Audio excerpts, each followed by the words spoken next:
if you think of something and you believe it and you see it in your mind, it's meant for you. Go chase it. Mm-hmm. I Go love chase that. it. That's a huge part of vision, having a vision and going after it.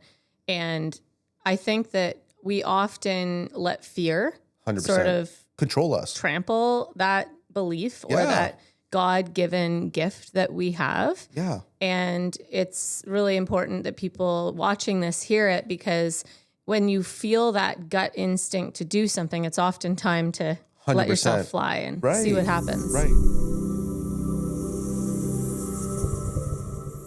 Thanks for coming and being my first guest as an agent. Honestly, it's such a pleasure. Thank you so much. I'm happy you're available. Happy Yes. the baby is staying locked in. Hopefully, and that's the plan. So excited for you and everything ahead.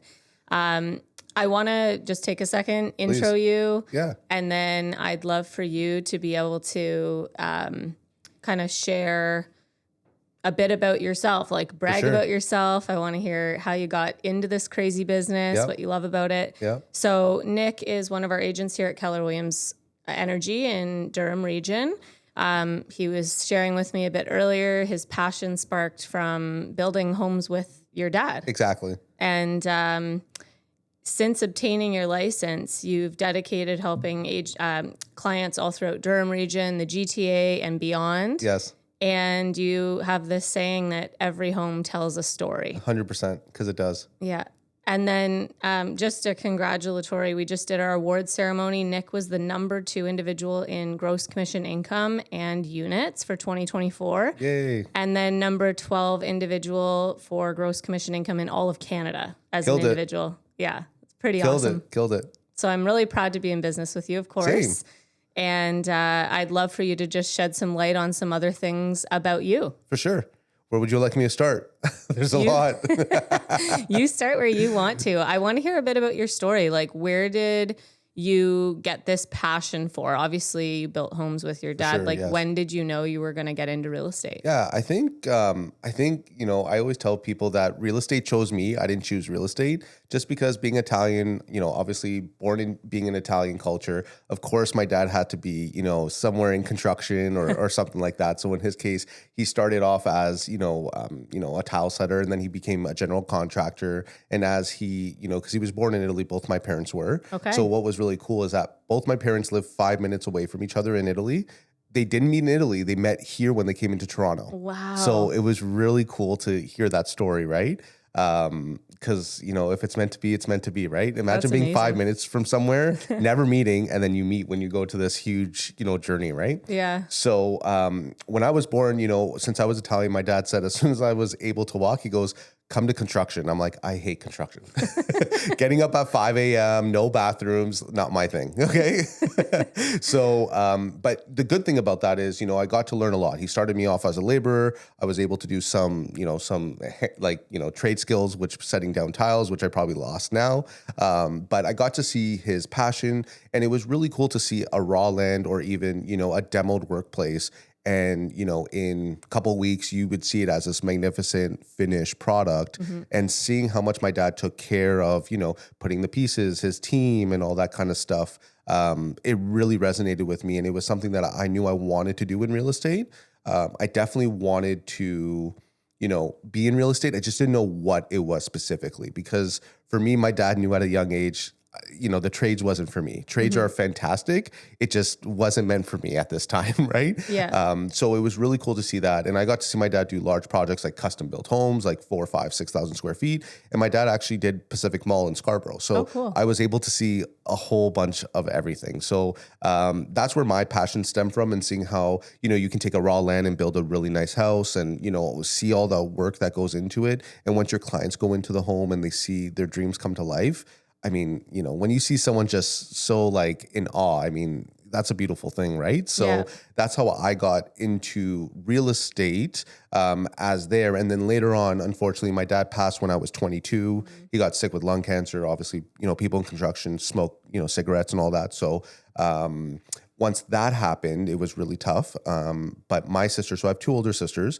I have one in Newmarket and one that lives in London, UK, and Switzerland. So they're both living the dream. But once my dad passed, I was always in sales. I was always doing something in sales and always doing well. So my sister was like, you know what, Nick? One day randomly, she just came over. She goes, Nick, you know what? I think you'd be really good at real estate. So I signed you up for the first course. Go do it. And you have my support, whatever you need. And once you graduate and you do what you need to do, and once you get your first sale, just pay me back.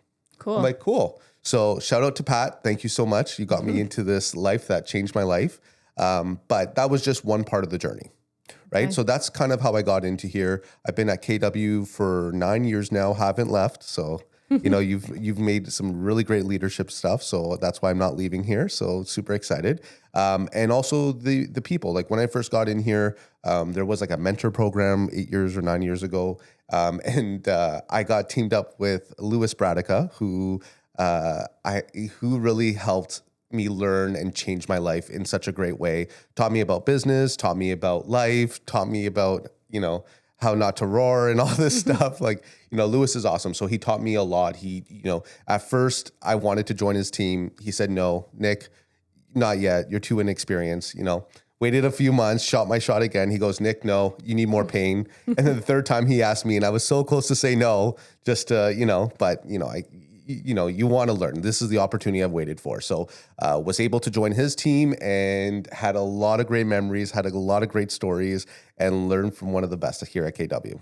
I think when we first sat down back in, it would have been 2021, that was, I guess, the end of you being on the team and the start of your solo journey. Yes, and I remember going through your goals with you. I remember you were a bit nervous. Exactly. And, now I get these multi-year trends and reports sent, and it's like, Nick Moretti is 1,000% past his goal right? last year. And I'm just like, whoa, Which is crazy. What is this guy doing? It's crazy, right? What do you think makes you keep growing? What is it that gets you to wake up and want to do more every day? I think it's, going back to what I was just sharing with my dad, making him proud, making the family proud, building something that I truly enjoy, and leading the second part. I really love this business that we've created, right?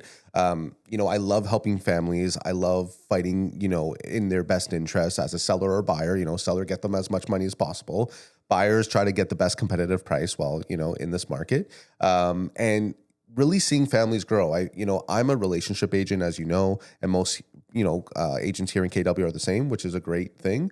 But I get to grow with families. And another thing too is, a lot of people, when I ask people, because life is busy in real estate, you look at houses, then you may put on pause, and then you may go and then the journey continues later on. Mm-hmm. So basically, when people, kind of took that pause and came back to me, I kind of asked, hey, I love that you came back to me, just so I know what I'm doing well in. Do you mind sharing, why you did come back? And they said, Nick, it's the way you made me feel. Because, wow. You get to know me, and I'm a character of my own. You don't know what's going to come out of my mouth. You don't know what I'm going to say. You don't know, it's a great time, right? So that sparked a huge moment for me. And from there, I just start focusing on making people feel well. So, if we're going through, a transaction and, something's going wrong, I'm going to do whatever I can to balance it back up and maybe spoil them a little bit, or, maybe have an experience with them or do something fun, right? So that really contributes to, I think, the growing business. And, I don't see like I'm helping just clients. I feel like I'm helping friends and family. So it's a different perspective and a different lens. And it makes me feel super thankful that I have them as clients, and I want to do nothing but the best to make sure I'm in their best interest and getting what they want. Mm-hmm. And plus, what it is when someone really wants that house and you're the one who gets it for them, or you beat in offers and, in competitive multiple offers and you won, it's a good feeling, right? And then 100%. And then when you go see them, every year or every couple times in the month, because we always do pop buys and stuff mm-hmm. like that. And you get to see, maybe they did renos at the house or whatever. So, it goes back to what you were saying, every house tells a story. Yeah. So there's a lot of great stories in my book. I would love to hear a story. So is there a story that resonates with you, that a client you served or something that's just sticking out that you'd like to share? Obviously real estate specific. Yeah. I mean, there's so many different ones, but the ones that are my favorite, ones that we just recently did, So their names was Ellen and Ty. So shout out to them. Basically, it was really cool because at this time, they had me over. We met on social media. We had conversations. And then, I was able to go to their house and get to learn more about them. They're even cooler in person, right? So got to learn more about them, gave them a home assessment. And they were just they were just concerned that this this move wasn't possible for them. Okay. Right. And it's really cool to kind of go through their house. They did renos, they did great stuff.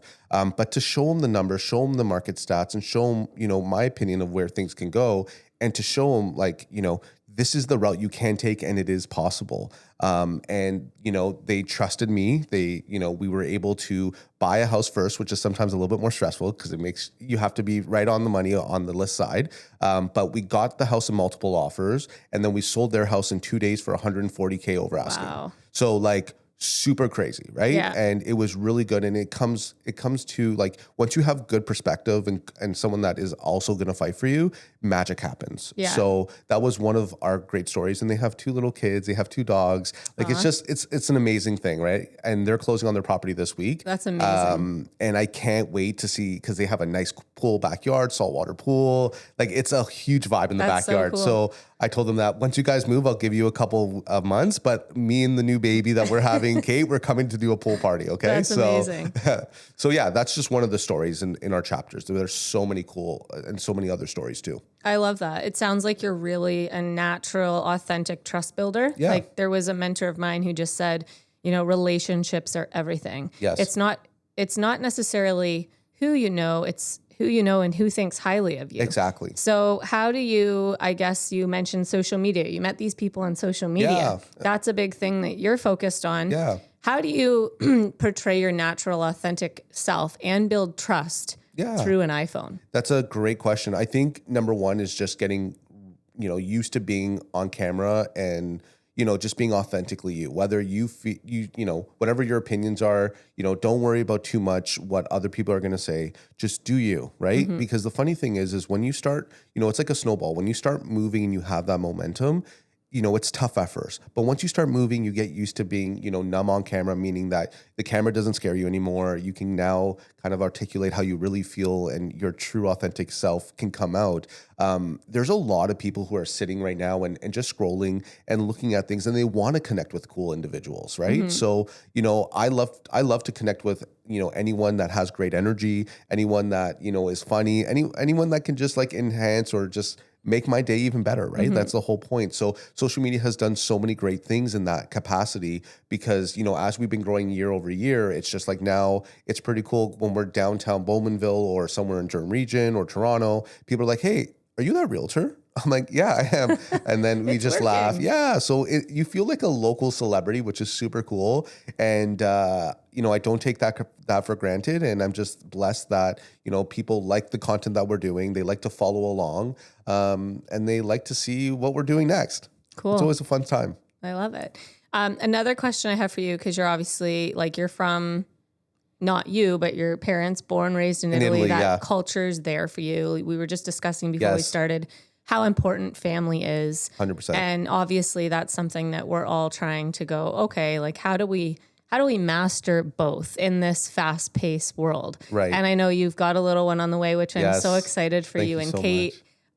What is going to be the way that you both kind of plan so that your business can continue to thrive, your family thrives, and you just all enjoy this life we're so blessed with together? 100%. In the chaos of business and 100%. All the fun. I'm going to learn more from you because you're killing it on your end. But for us, thankful for me, Kate works with me. So, we do have that balance where if I need her to stay home, if we need to make sure the kid's okay, that's where she can take that role and I can kind of continue with the business.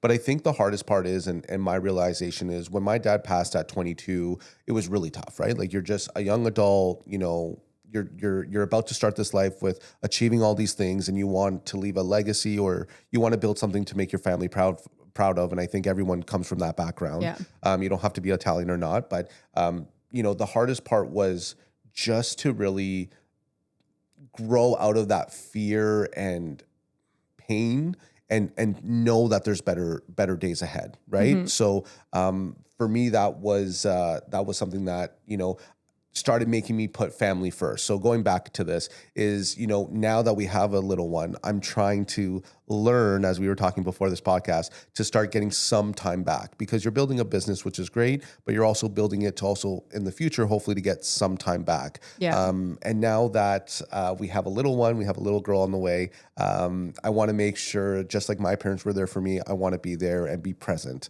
I'm excited to coach her soccer team when time comes. But I think balancing work, life, health, all that stuff is a really hard balancing act. And I just think that you have to make time for it. Yeah, got to be on purpose about being present when you're in the moment with the people you love. And I think despite the loss, of your father, having that as a reflection point as to what you want to make sure you zone in on to create those special moments is it's important. And we all go through these deep valleys and we learn from them. 100%. And for my dad, like, he was working in Russia during the winter time. So my mom was alone with me and, two other kids, two daughters. So just to see how hard my dad worked, and my mom did as well, and to make sure the family was good and we all grew up, with really good upbringings, with good values, it really, really resonates with me. And it just makes me want to do the same, but also being able to be present and take the time now, which is really hard, right? Because, as you grow a business, you can be present. I find that whenever you're not busy or whenever you're not able to take calls or, whatever, that's when your phone rings off the hook. Oh, yeah. I get like 20 messages, 5 phone calls, 3 fires. I'm like, okay, guys, like, can you just give me 10 minutes? Like, I just want some pride. I just want some present moment. Yeah. Give me a hot minute. 100%. What would you describe, like, if the people in your business world, your clients, had to say, this is Nick's superpower, what would they say it is? That's a hard one. Sorry. No. Throw one at you. I think what they would say is my personality and my humor, essentially. Obviously, they know that I got their back, whichever way. But I think it's just I don't even know. It's hard to say.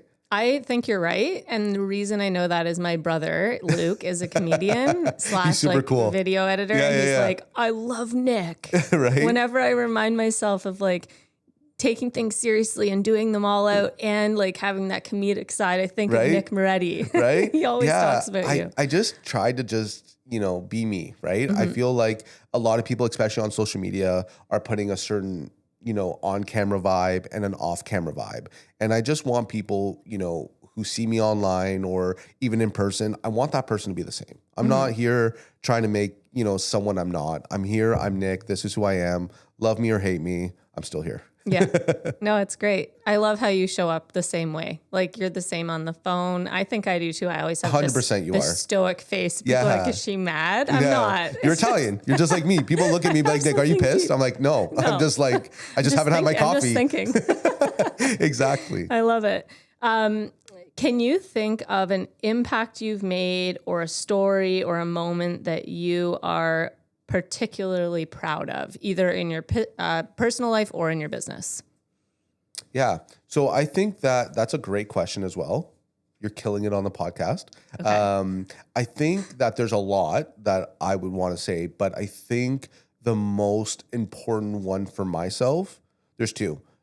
When I first started in, getting my real estate license, I was working part-time still. I was working at Bell in the Oshawa Center part-time. Obviously, and this is a great story for anyone who's getting into real estate and want to have that part-timeness, until you get your business. Totally understand. And here at KW, I believe you have to be a full-time agent, right? I think that there's people that can start out and go into productivity coaching when they're still part-time, and then as they get the ball rolling. But there's a timeline. Like, you can't just be a part-time agent for a year or something. Like, you know what I mean? So, which is great. So thanks for KW for that, because it's a nudge, right? So when I was doing real estate, getting my first clients and working part-time, it was a real struggle mentally, because you want something secure, but then that this is the next journey. So for me, when I got my first transaction complete under my belt as a solo agent, I was like, okay, what am I doing here now? right? Like you see everything, just in anything, you have to do something once, see the rewards, and then you can believe in it even more. Now you know that, okay, I can do a transaction, I can do this. Yeah. This is it. I'm locked in. So my first hardest part was leaving the conservative job, the secure job with the hours and commission, whatever, to go chase my dreams, right? So once I did that, I left, like once I got paid, my first transaction, I think like a month later, I said, you know what? I saved up at that time, 2016 or 2017, whatever it was. I saved up 10 grand and I was like, you know what? I'm going full force. And shout out to my sister, Laura, because she's like, I was like, Laura, I'm scared. I don't, what if I'm a failure? And she goes, Nick, and this still resonates with me today. What if you fly? I go, you know what? You're right. So as soon as I had that conversation, I put in my notice and I'm like, I'm out of here. So super thankful I did that, because now look where I am from all the, hardships and hard work. And the second thing is when COVID happened, no one knew what it was. It was a scary thing, right? Very scary. And then I wanted to go solo at that time. So I was like, okay, shout out to Lewis. He's an amazing agent, amazing friend, and such a mentor to me. But at that time I felt like, there was so much uncertainty. I didn't know what anything is. If I'm going to go out and get sick and die, because that's what we all thought, right? Pumping gas with gloves and all this stuff, right? I was like, you know what? I'm going to go out there and build my brand. And if I don't, I died. 50 Cent, get rich or die trying. That's what I did, right? So that was another part. So those two moments were huge milestones in my chapter to get me to where I am today. So it just comes from self-believing. And, I always tell everyone, and I know I'm rambling on here, but, if you think of something and you believe it and you see it in your mind, it's meant for you. Go chase it. I love that. That's a huge part of vision. Having a vision and going after it. And I think that we often let fear 100%. Sort of control us, trample that belief or that God-given gift that we have. Yeah. And it's really important that people watching this hear it, because when you feel that gut instinct to do something, it's often time to 100%. Let yourself fly and see what happens. Right. And what really helped me challenge that mindset is like, okay, Nick, if I work 40 to 50 hours a week and I truly work the 40, 50 hours a week, how am I going to lose? Right? If you're truly doing the work, how are you going to lose? Yeah.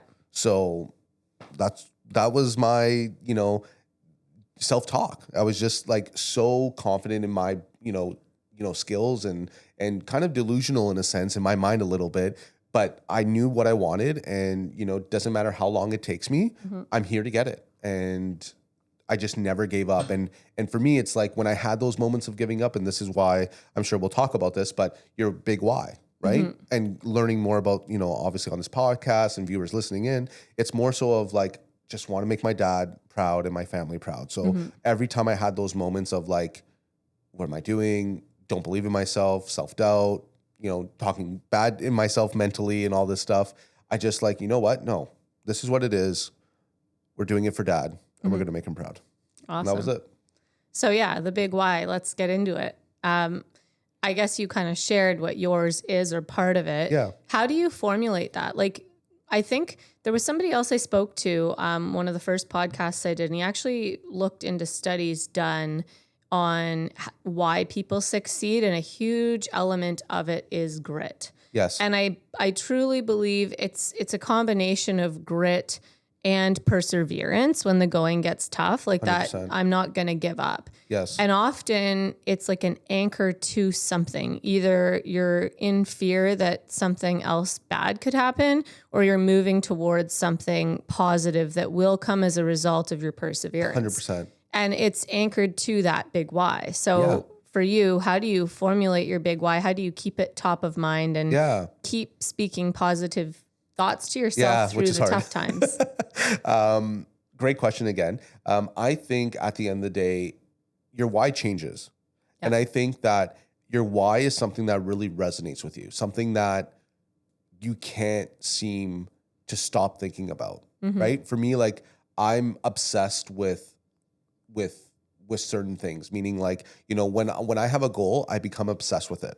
It's like, okay, no, I want to do this. I want to do this. And Kate probably hates me for that because there's a lot of goals.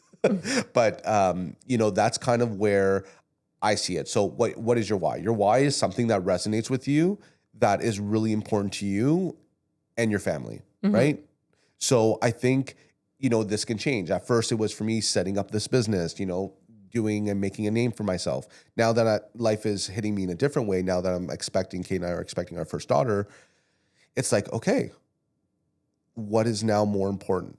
Is going out and doing, 10 transactions more important than me being present with my daughter and my family and making memories with them? They're both important, but it's just now, like we were talking about earlier, is balancing. Yeah. It's just a little tougher on how to do it.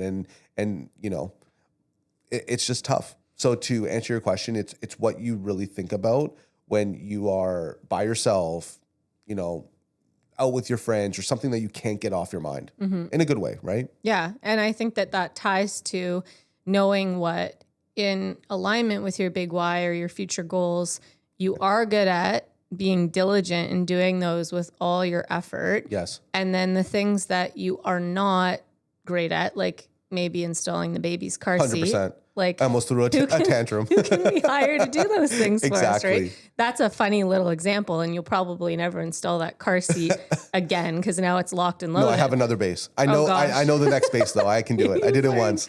So, in all seriousness, it's like, how do you take the things? And I've watched you actually do this year. Like, you've now got an assistant. There are things that, even though you might not decompartmentalize it, you've definitely been able to soar higher, farther, faster as a result of different decisions that you've made to streamline your business, create leverage and opportunities for people to do things that really you're probably not great at anyway. 100%. And it's just relinquishing power. And, anyone who knows me knows that I like to be in control. And I didn't really learn how much of a control freak I was until I started my own brand. Like, I wanted things a certain way. Like, I had a vision. If it wasn't the vision, we need to redo it. Like, it was crazy. But, just like anyone, like a great artist or a great, anything, right? They have a vision, and that's why they're so particular in what they're doing, because they just want something 90%. We want 110% of it, right? So, and then, like, I've had a lot of experiences having a team and then kind of stepping back and, now rebuilding a new team. So lots of experience. And sometimes you need that experience. You need things to kind of, not work the right way that you want to build your lifestyle and your goals for your business, to really learn from them and become better for the next time around. And I feel like this time around, there's a lot of great things I've learned from the first time that has helped me create a really strong team this time around. So it's really cool. Awesome. I love that.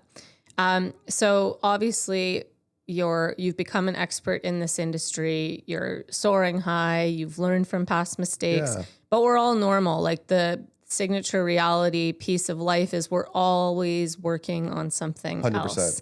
So if you had to say something to sort of normalize who you are to those who are like, one day I want to be like Nick Moretti and have this business and this amazing wife and baby on the way. Right. Like, how do you create normalness?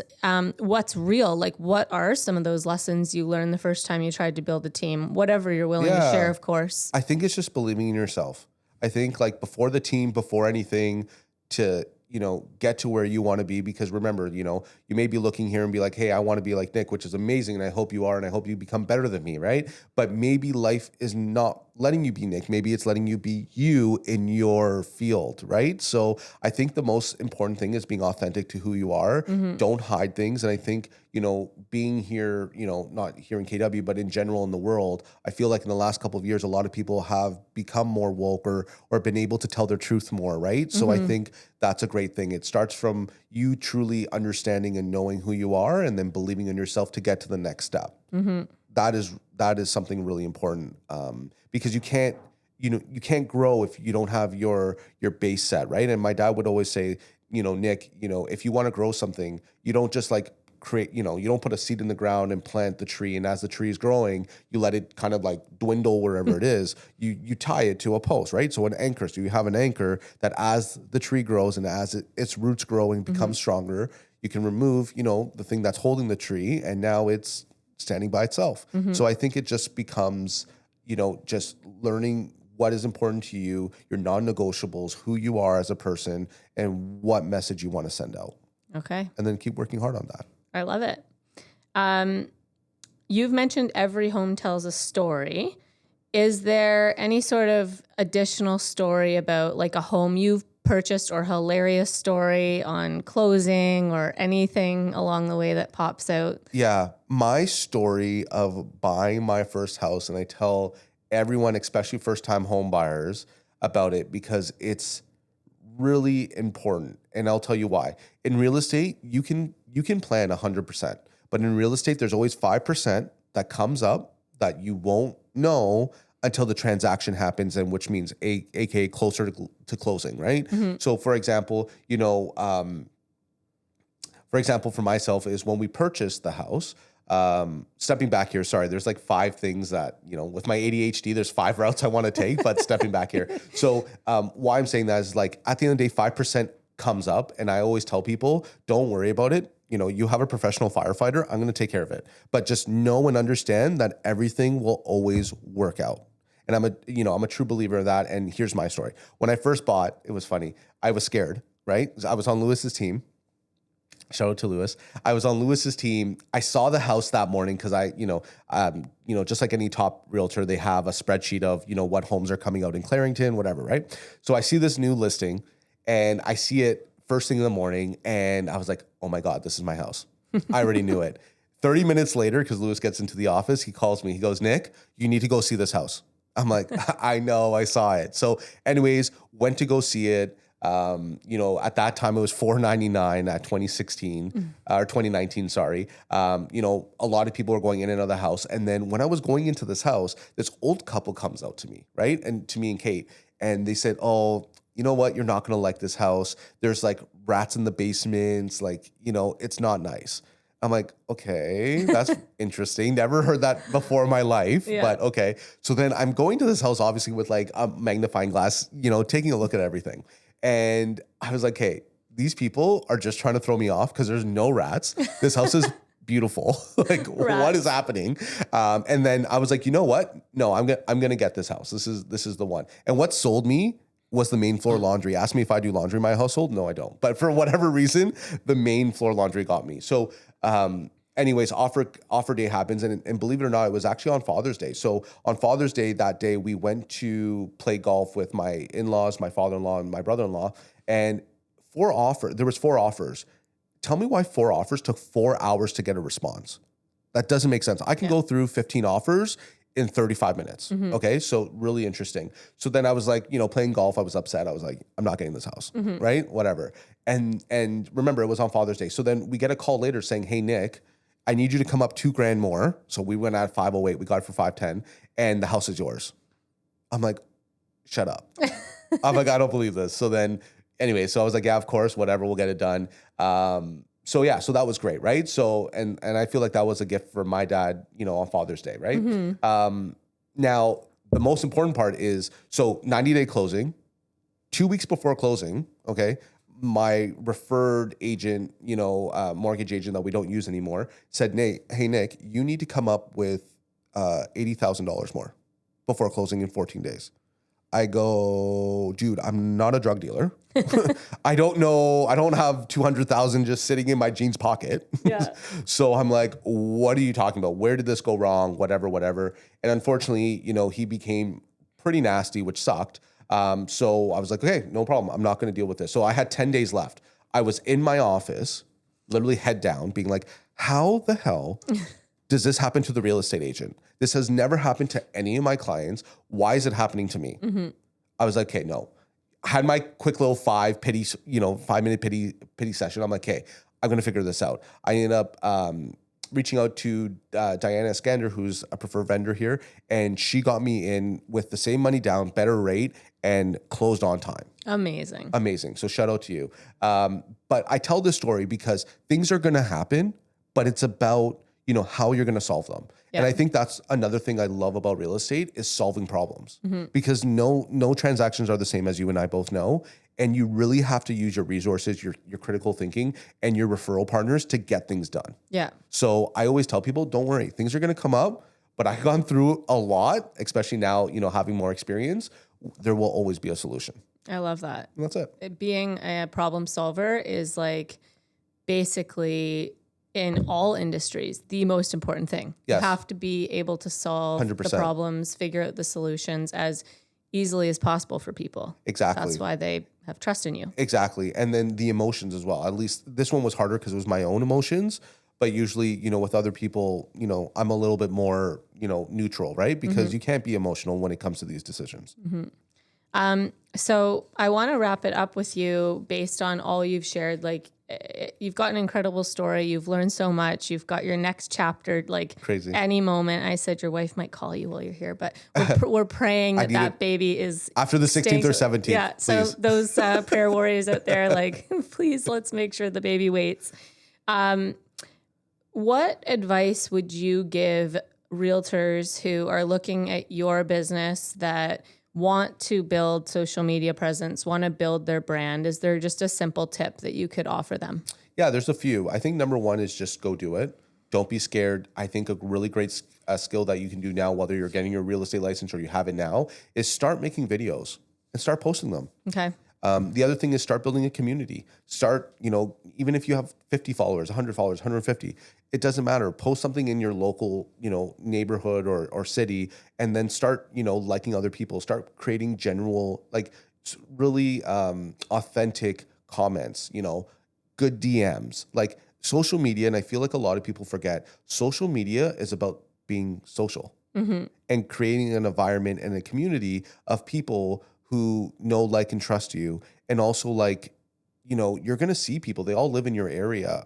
And it's really cool that how one connection can really go to another connection and another connection. So it's really a journey. And I feel that what's really important, if you want to get to where I am, is just focus on relationships and truly focus on people. Truly focus on the relationships you're building and be there for them, their wins, their lows, maybe, some pauses in their journey. Just be there for them. And, if you haven't heard from someone in a while, reach out to them. Like, I think just be a human. And I think that with AI, we lose that.